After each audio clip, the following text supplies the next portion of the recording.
Hello, everyone. It's great to be here with you guys today to discuss this topic. I mean, I was here last year, I learned so much, and I'm really excited to learn more, even more this year. I work for a newspaper, which still comes out in paper and ink. So when we talk about technology and where that's going, that's also super exciting. I feel like I've heard more about AI from my son who's in college, where it's really being talked about a lot than I have in my own office, even though there are some news outlets who've experimented with using AI to write stories, which I think is terrible. But I think it's just an important thing for us to really talk about in our workplaces, and I wish we were talking about it more in mine. And I think after this conversation, I'll have some things to bring back. We've got an incredible panel today. I know just preparing for this are amazing. So to start out, let's just go down the panel and introduce yourselves and tell us a little bit about yourselves, who you are. Thank you, Carrie. Talking about ink and paper. Yes. So my name is Tanie, and my last name pronounced as Io. I'm working with UPS right now, and about 23 years with the company. I'm currently the HR Business Partner Vice President for UPS. Originally from Singapore, just recently relocated to Atlanta. So nice to see everyone here. Hi, everyone. Marshall Bergman, Vice President of Advisory Services at the Institute for Corporate Productivity. Our organization's been around for about 35 years, and what we do is we identify organizations that are outperforming the market across revenue growth, profitability, customer satisfaction, employee engagement over a sustained period, and we figure out what the people practices are that those companies are doing that are really making a difference, and we share that research. So looking forward to sharing some really interesting research we published over the last 6 months or so on AI in organizations, and look forward to the conversation. Awesome. He's got great research, by the way. I read it myself. Great to see all of you, and great to see some familiar smiling faces. My name is Mark Fordyce. I am with Workvivo. Our whole goal is to solve for your known and unknown engagement challenges. So we do that through a software as a service, an employee app. We're the lead platform for all things digital employee experience, internet communications, podcasts, live streaming, things of that nature. So all of the phenomenal programs that you all are creating to breathe life into your respective company culture and to bring out the positivity of it, we bring digital life to that, along with the metrics and visibility so that you can kind of prove out the success of what you're doing. Excellent. What a great panel, right? So hello, everyone. My name is Sherlonda Martin. I'm the head of diversity, equity, and inclusion, which is a hot topic around AI, right? Everybody wants to talk about. So what I do at Takeda is oversee our manufacturing division. So we have 30 locations around the world, and we're having this topic for sure. So with my experience in the pharmaceutical industry and with Takeda, again, we manufacture medications, life-saving medications for patients. We actually have a facility right here in Covington, Georgia that most people don't know about. It has about 1,200 employees where we make 2 brands there that are saving lives. So think about that, 1,200 employees making brands. How does technology impact what we do there? So looking forward to sharing and talking about that, and also sharing that I have 5 kids in addition to everything that I do, and I'll share some stories about that too and how it all fits into technology. Perfect. Perfect. We're going to get parenting even out of this. This is all going to be great. Let's start out kind of big picture, guys, with, what is AI? Why are we hearing about it so much? I feel like we're hearing about it, but maybe not in the context of our workplaces so much. How is it going to change work? Why is it out there? Mark, why don't you kick us off on that? Yeah, no, sure. Thanks for that, Carrie. Yeah, everybody is talking about AI, and I think everybody probably has their own interpretation of what it is. I mean, all of us heard of AI. Some of us probably have some favorite movies that have involved elements of AI, but it's been around a long time. Artificial intelligence has been around a long time. So if you think back even during the 1950s, that was when engineers first established computer systems that could play chess and checkers. And all AI is at the end of the day is just making computer systems emulate human cognition at the end of the day. So why the spike? So we are at a very exciting time in history where we have access to way more data than ever before, way more compute power than ever before, way better chipsets that can process these massive amounts of data. And I think all of us can agree, we saw the spike when ChatGPT specifically was announced. I want to say it was like in November of 2022, and it got everybody talking.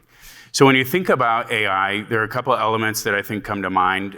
One is large language models, which is literally just processing gobs and gobs of data. And the trick with that is that's the type of AI that just looks at information and they study patterns, and then they'll give you a predictive model. But the game changer has been generative AI, Gen AI, and that's when you introduce algorithms and practices that help systems actually create net new content. So you're seeing anything from people creating art, you're seeing people that could emulate my amazing radio voice. You're seeing a lot of different things, whether it's prompting text when you're trying to think up of a difficult email to write. So it's an exciting time, and it's a fun topic for us to talk about, especially in the context of DEIB and HR and culture. Let's bring it into the workplaces a little bit. Tanie, why don't you go first and talk with us a little bit about, in your world, in what ways are technology coming into it that might be new and interesting and challenging? Right. So but perhaps I shared an example from my company on health and safety. So UPS, as you all know, is a huge organization. Globally, about 500,000 employees, 220 countries and territories represented. So you can imagine the scale that we are managing here. So we have drivers on the street, as you all know. I'm sure you have experienced, hopefully you've got some favorite drivers out there. So we want to make sure that our drivers drive safely and they go home every day safe. And not only that, we want our communities to be safe as well. So therefore, of late, we introduced a system, a technology piece where it's a forward-facing camera, where it is a technology where we are able to have sensor to observe how our drivers drive. And with that, it's collecting data every time. And with that data, we are able to then spot any risk. Basically, it's a risk mitigation system that we are looking at, as well as use that as coaching, training opportunity for our people. And also at the same time, looking at routes. If there's any dangerous routes that our drivers may accidentally or being told to go into, then with that technology and the algorithm system, we are able to then make sure that we plan the best route for our drivers. So those data is actually very valuable for us, and we have the support and the agreement from our Teamsters, of course, to do this because it's good for the people, good for the community, and good for the organization as well. So that's one example that we have. Okay, great. Yeah. Sherlonda, what about in your company? Talk a little bit about what's going on with technology. So the way we see this is really we've created what we call a DDT team specifically within Takeda, and that's data, digital, and technology.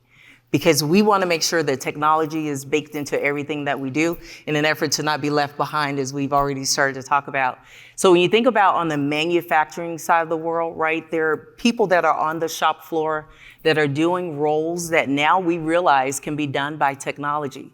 So something as simple as visual inspection. So imagine a tube coming through that basically we need to make sure there are no particles, no floating objects in it. Typically, those have been inspected by people, right? So imagine sitting in a dark room watching a vial go by for 8 hours out of your day, right? Again, for me, that just won't work. And I'm sure for a lot of you in this room as HR, that won't work. So now we're realizing that technology can start to do some of that for us. Also, when we think about talent acquisition, some of the roles that were labor intensive that basically people have had to do, now we're able to use technology and systems to be able to do that. So the way I see technology, you guys heard me talk about my family a little bit earlier, is when I first got married, my mentor said to me, Sherlonda, I need you and Jeff to really focus on the things that only you can do. Everything else, I need you to let someone else do.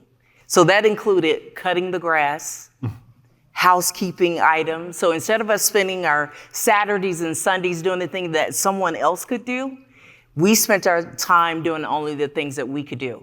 That's how I see technology. What are the things in your roles that really anybody could do? Technology could do for you. There are things in your role, the way we see it at Takeda, that only our HR human professionals can do. That targets belonging and inclusion, that still needs that human touch. And that's the difference for us. Great. Marshall, your company has done a lot of research on the companies that are really doing well with AI, using it, in innovative ways.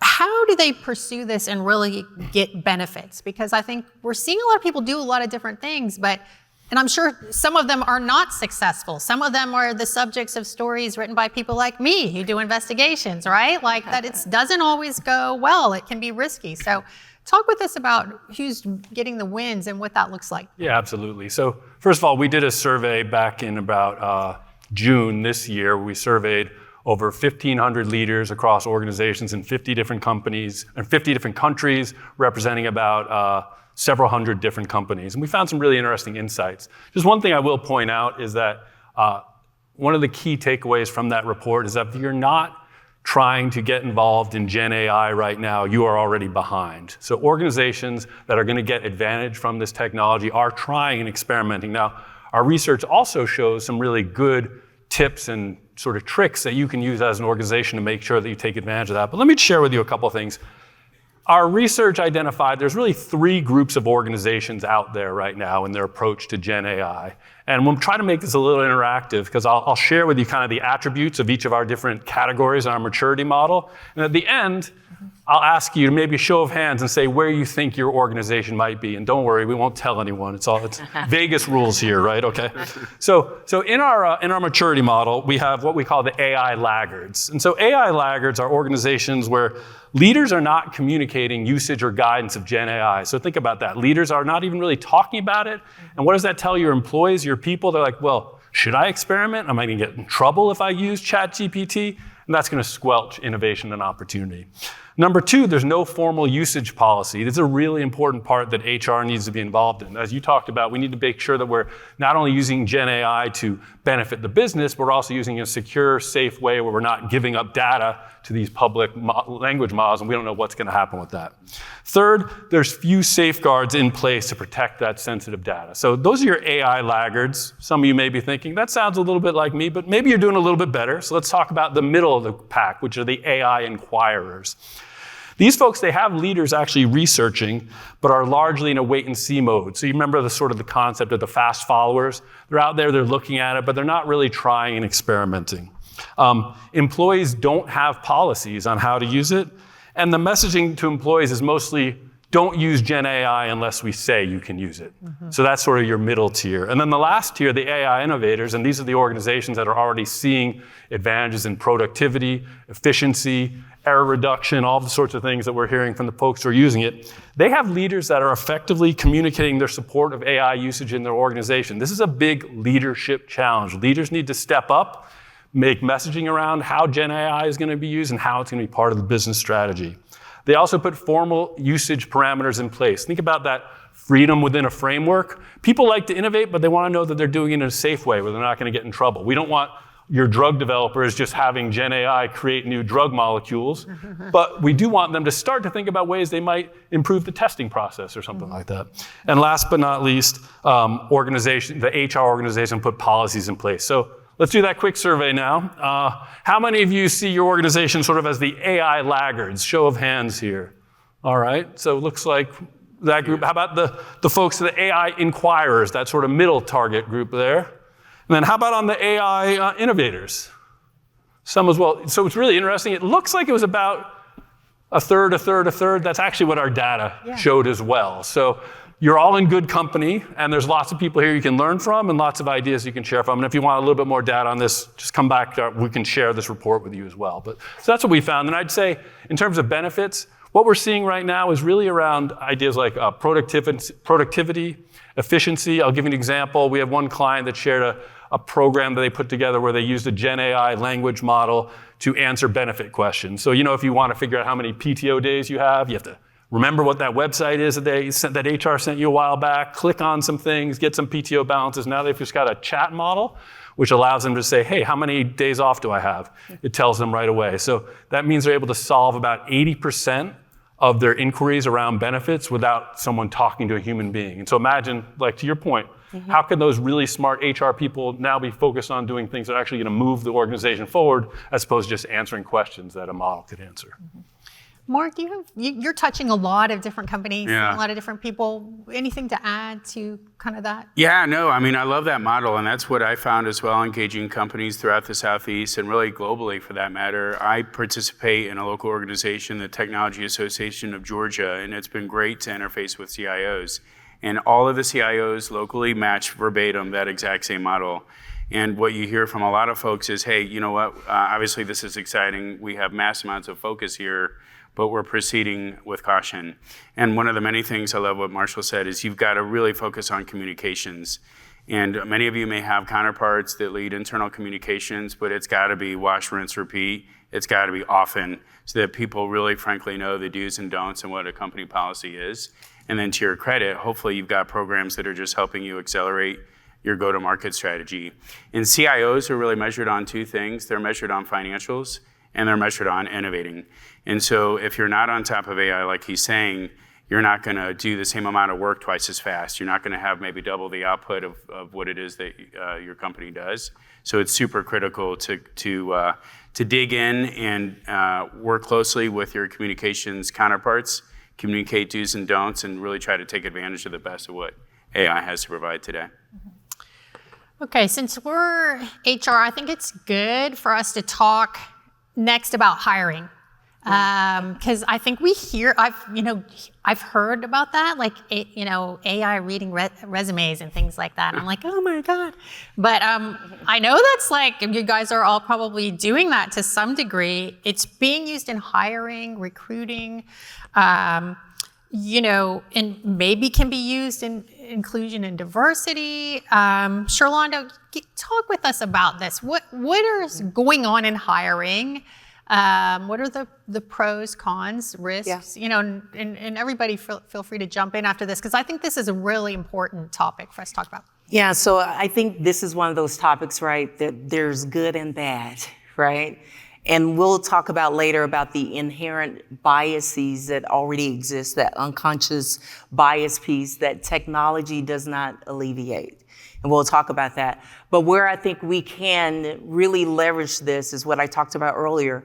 There's certain roles that we've played in HR or tasks we've had to do. I know, for instance, for us, we didn't want to do certain college level fairs or activities if we didn't have openings right away, because we didn't have the ability to kind of keep those people warm so that when our openings did exist, those people didn't exist anymore or they weren't kept warm. So now through AI and technology, we can do that. We also have tools that can help us screen our job descriptions to make sure that our language is not biased. Because if we are writing job descriptions we're trying to attract more women into our offices or into our roles or into our leadership positions, but our wording is really not geared towards women or what would attract women, we now have systems that can say, okay, put this job description through it. This particular job description now fits about 75%, and maybe we're trying to get all of our job descriptions to 90%. Also, we're looking at wording on resumes. So maybe there was a bias, and I know you guys have heard this before, that when you see a name that maybe you can't pronounce, you think, maybe I keep going, right? I want Haley, which is one of my kids' names, by the way, right? Which is why I named her that, right? Because I didn't want her to be excluded because someone knew that maybe I wouldn't pick her. Well, now, guess what? With AI, the words are matching resumes based on criteria that now pushes out people based on their qualifications, not based on their name. So I think there are opportunities for us to continue to evolve in this space. And the last thing I'll add is I'm a part of the Emory Board of Visitors team. And I was just on a call right before coming up here. And one of the things Emory was sharing with us is they've just started the Centers of AI Learning at Emory. So we're behind because all of their students are going through, now you can have a minor in AI, by the way. So all of their students are going through, figuring out how to do this. So our goal at Takeda is to make sure we're attracting, recruiting, hiring young talent, staying above the curve, and we've just got to stay with it. And this is one of the ways that we're hoping to help us. Maybe perhaps I can add on. So I love everything that you just said, which is exactly what we need to do. that triggers a point that I want to talk about, and that is there's one company, I'm not going to mention name, but they are using neuroscience to assess candidates. So think about assessment during recruitment, hiring, right? You want to find the best qualified individual. So sometimes those biasness do exist. So by going through a different kind of assessment that really looks at how an individual thinks, and not so much of who they represent, where they come from and all, and that really helps. So I find that very, very useful during recruitment. Yeah. Let's talk a little bit about the fears because, I think in my industry, people are always afraid we're going to be losing our jobs because we're in newspapers. And now we're actually hiring, which is incredible, expanding through technology, actually bringing more technology to our work well beyond ink and paper. But there are a lot of fears around this, I think, because even some of us worry, okay, is it just going to be videos put up there? Are the writers going to not be appreciated? Are the investigative reporters? There's a lot of fear around this. How are you guys dealing with that and addressing that? At UPS, sure. How are you dealing with those kind of, the emotional response to these trends? Right. So I really love the model that Marshall just shared because I think it's really critical for the CEO, the top ELTs, the leadership to come forward and talk about how AI, how technology is able to embed into the strategy of an organization. So from there, that's where we look at then how can each function, each department able to leverage on technology to help us forward. Obviously, there's fear. And we want to stress, and we did talk about this back in the company, and there is AI technology is not to replace jobs. Mm-hmm. It's supposed to augment our current jobs today, to make it better, to make it more efficient. So therefore, in order to overcome those fears, it's important to talk about it, and more importantly is to equip and upskill and train the employees. So we started with this program called the Digital Fluency Training that starts from the top. We have all our top senior leaders going through it, from Emory as well. And then we also allow employees to come forward and say, hey, I'm interested in trying to introduce certain technology or system or platform with this company. So we actually formed this data science citizen group where individuals who are interested put up their hands, they form a group, and they are competing amongst each other for ideas and programs and ideas and solutions to improve processes and pitch it to the senior leaders. And we will then adopt them, invest in them, and then try it out and experiment it. So they actually have a hand in shaping the technology usage and adoption in the company. So this is some of the ways that I think could help to overcome those fears. Yeah. Let's talk a little bit now. I think some of these things go together. Diverse hiring, bias, and how can these tools maybe help us with that? Or what do we have to watch out for, ways that it could really hurt us? Mark, you want to talk about that? Yeah, no, sure. I think, and this is, I think, relevant to Marshall's research too. It is so critical as it relates to all things AI to make it as inclusive as you possibly can. So a big recommendation is that you actually form strategic committees, centers of excellence. Gartner actually talks a lot about this as well. That has great representation. The interesting thing, and I was joking with them earlier with bias, if I put into a generative AI tool, show me an incredibly good-looking individual sitting on a chair, am I coming up? Is Sherlonda coming up? Like, coming up, right? So if somebody's got a little bit of bias, they're like, well, I'm going to make it look like everybody look like Mark Fordyce. Well, you can't do that. The other element that's interesting about bias is people think of bias in various different ways, but I think it's super critical, and I think the gentleman from the Mayo Clinic earlier stated generational mix is a really big deal. I think diversity, ethnic diversity, but also even when you start to think about things like geopolitical diversity, right? That's not something that everyone is as comfortable addressing. Mm-hmm. But the goal is really within a company, as you're advancing AI, to get as much of a spread and to make sure that everyone feels informed, connected, engaged, and included in everything that you're doing so that the outcomes are positive business outcomes and not negative ones that you may investigate and research at some point. Can't wait. Sherlonda, why don't you talk about that and then we'll go to Marshall too on this. Yes. Because I think this is really, really important. So the question is more around the risk and how are we going The to... risks or the potential benefits. I mean, you already talked about like screening out name bias, Yeah. things like that. Yeah. I mean, I've heard people say, oh, I actually don't like AI because they're screening me out due to my age. And Yeah. I'm can't even get the interview, and I'm tweaking my resume to try to get around that. I don't know if that's true or not. But talk a little bit more Yeah. about that, the potential benefits or the risks and where we are. Like, I'm not sure we're really fully there yet. I mean, Marshall, maybe you can address that a little bit more as well. So I would just say I think it's continuing to evolve for us. And as we think about what we're doing at Takeda, we have certain systems we're putting in place that's helping us. So for instance, we just hosted at the Covington site a holiday meet and greet, and I see Michelle Bryant Johnson and LaTanya in the audience here. As we think about that, one of the things that we did was previously that process was very manual, right? We had to make sure we're inviting the colleges. Now what we've done is we're using kind of AI tools to help us write out what those emails should be. Obviously, we have someone proofing them.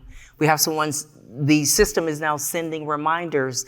The system sends all of the feedback forms, and then how do they feel about the experience? All of that, and keeping them warm, as I mentioned to you before, has been one of the things that now the system and the technology does for us. The other piece, and I wanted to touch on what she was saying earlier, was around how do we make sure people feel comfortable in this and that they're not going to be losing their jobs. One of the things we're doing at Takeda is we're starting to implement to give people time to upskill. So we're now giving people 3 hours a month to be able to upskill on a topic that's important to you. Doesn't have to be a topic related to work. But if you are now sensing that you want to now go in a different direction and upskill from a technology perspective, you now get that time. My only biggest concern has been making sure that we're not creating personas that put certain people in certain roles. So if I say, here's a female, 20 years old in Atlanta with this degree, what profiles would you give her or what jobs do you recommend for her? Versus if I say, here's a male, right, also age 20, what jobs do you recommend for him? What we've started to see, and this is probably one of the fears, is that his recommendation is more CEO, engineer, high-level roles. Her recommendation is maybe you're a homemaker, right, or a secretary, right? So we're being mindful of that, and that's where the humanness comes in, because we need you to lean in on topics like that to say, whoa, why are we putting this role for this person and a different role for this person? So those are the risks that we see, but again, I think we're willing to work through those in an effort to be able to capitalize on the benefits that it all offers. I was just going to mention really briefly, I think AI is going to affect every department, meaning it's going to help make finance people more productive, legal people more productive. So to your credit, I think as HR professionals, we need to look at how we upskill across departments. And let's be honest, depending upon what you do for a living, you may have an even greater impact from AI or a super we impact, but it is going to be impactful. So I think the upskilling is relevant for anyone and everyone within your company, no matter what they do for a living. And I'll just add, and I'll share a little bit of data in just a moment, but remember, these AI systems are built by human beings. Human beings are flawed. We build lots of systems that have inherent bias in them. We build lots of systems that are not inclusive. People could say our society has all sorts of things like that built into it right now. So our role as HR leaders and as leaders in organizations is to make sure any systems that we implement in an organization has bias mitigated out of it. And I'll share with you some data, which was scary for me, but it's important for us to understand. We asked HR leaders if they are actually involved in auditing. Does your organization assess AI programs for bias? So here's the answers. 45% said they don't do it at all. 40% said they don't know if they do it. So that's roughly 85% of people in organizations don't know what they're doing. And by the way, you have AI in your systems already. If you're using vendor systems, they've got AI built into them. What are their policies around mitigating bias? What are their policies around auditing?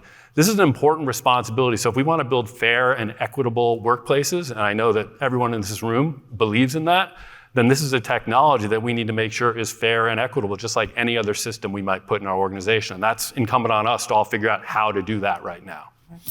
Yeah, I just want to talk about tendencies, right? Because when we talk about data, there's a tendency to collect whatever that is already out there. So to your point about making sure that HR, we are having that human touch to it, they're able to literally audit what is the output of those data. And more importantly is that if we want to really implement certain things from a HR perspective, from a AI perspective, then be respectful also the different countries' legality and the labor law that may govern this. And if not, then we really need to look at global policy that's able to really making sure that there's a risk mitigation factor involved there.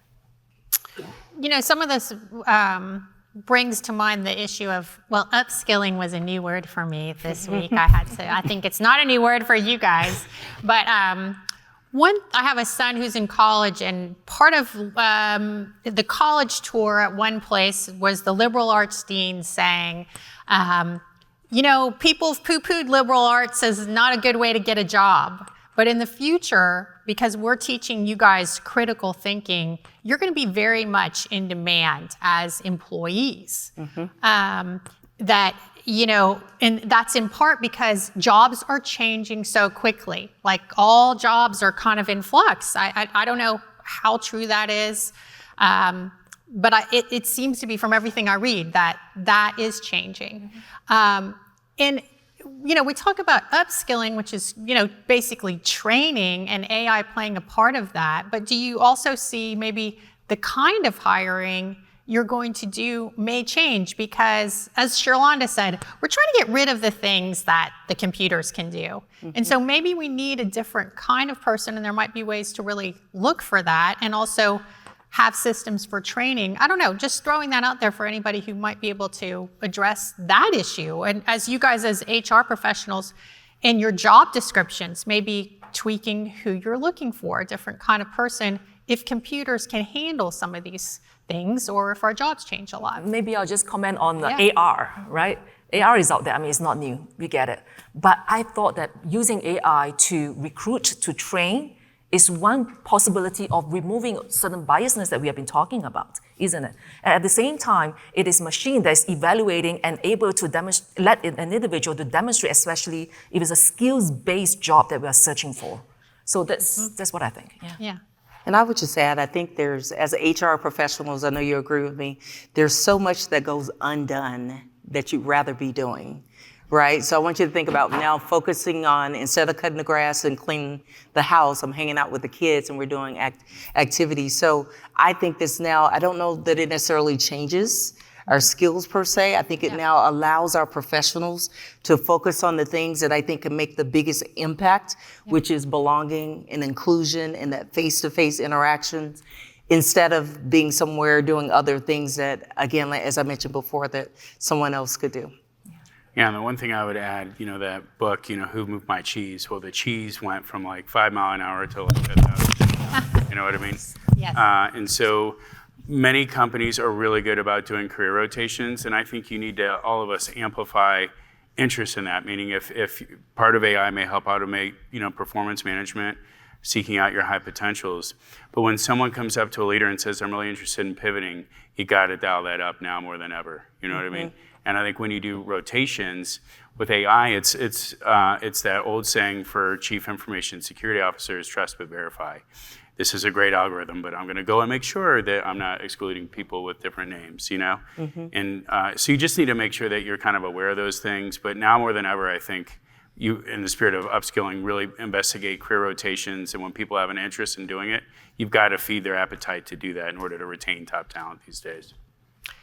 Marshall, let's talk a little bit about communication, okay? As I kind of mentioned, my company's not talking about this too much in our division and reporters. You know, we're kind of old school. You know, I still talk to people and tape record it and write it down and, you know, write something that I hope people will read. But communication seems to be pretty central, not just maybe like top-down communication, but maybe two-way as well. How can people do a better job? Are they doing a good job? How can companies do a better job at not just maybe talking about the rules, but also including employees in these discussions? Yeah, so we agree, and our research shows that organizations that are communicating more about Gen AI to their employees and listening more about their fears and their concerns are performing better than the organizations that don't. And don't worry, your organization's in like the 1/3 of organizations that aren't talking about it, but that will put you at a disadvantage. So I can't highlight that enough. It's really important that you talk about it.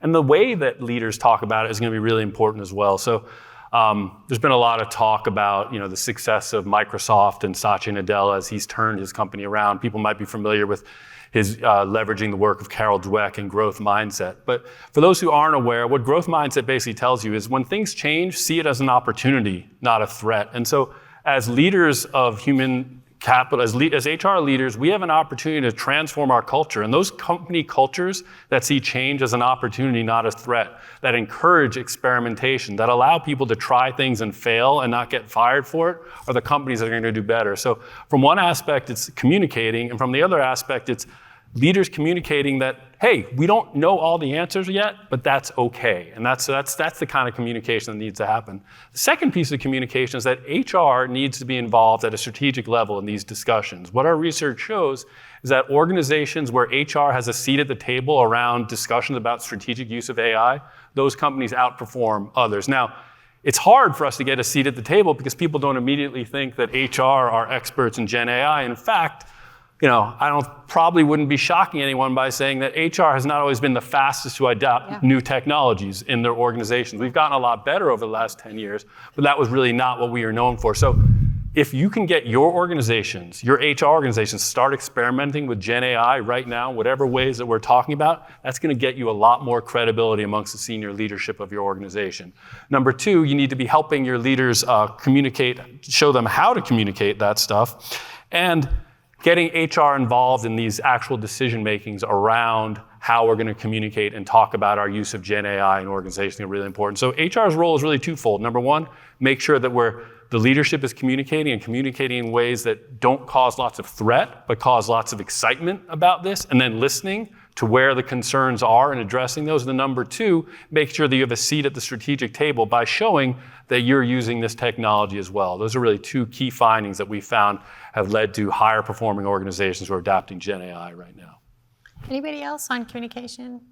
I would just add, it's super critical to communicate frequently and often. And I don't know how many of you follow Adam Grant. He's one of my favorite people to follow. And he tells you that leaders are 9x times less credible if they're not communicating. And it's only until you're tired of hearing the message that it lands. And the other thing I would offer is that you really want to make sure everyone is communicated to, that you don't inadvertently leave out one employee base like the frontline staff. You really want to make sure you're communicating to everyone, 100% coverage, do's and don'ts, what the policies are, how we're innovating in the space, and how you can be a part of it. Okay, we're almost out of time, but let's wrap up by talking about risks. What are the risks you want to try to avoid? And Sherlonda, why don't you talk about that first in terms of, words of caution, or even, maybe it's wise not to rush into this. Maybe it's wise to really think through what you're doing and not say, hey, we've got to be the first to do this. Talk about that. Yeah, I think the pharmaceutical industry typically is not the first to jump on board, right? Because we have a lot of policies and procedures in place.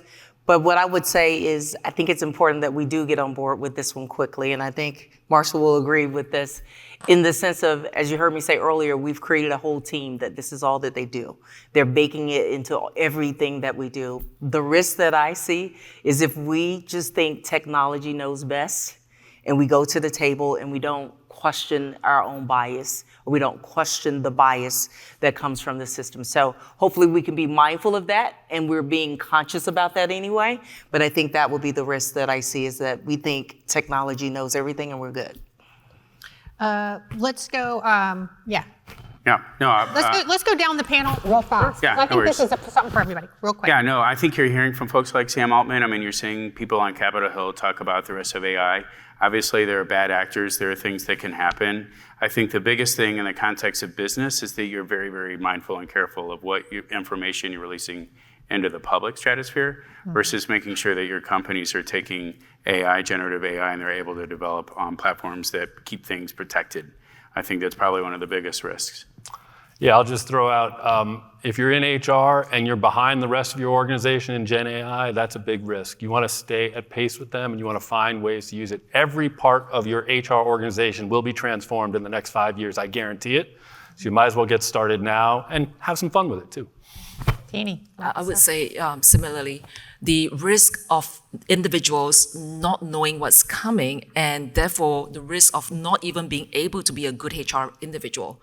Because at the end of the day, it is scary, it is difficult, but be mindful in terms of what we are getting our hands into and be the person to be the governor and the protector of employees' data, especially because every manager wants, I want the employee's birth date, I want the employee's addresses, et cetera, et cetera. We need to be that protector, the gatekeeper for our people.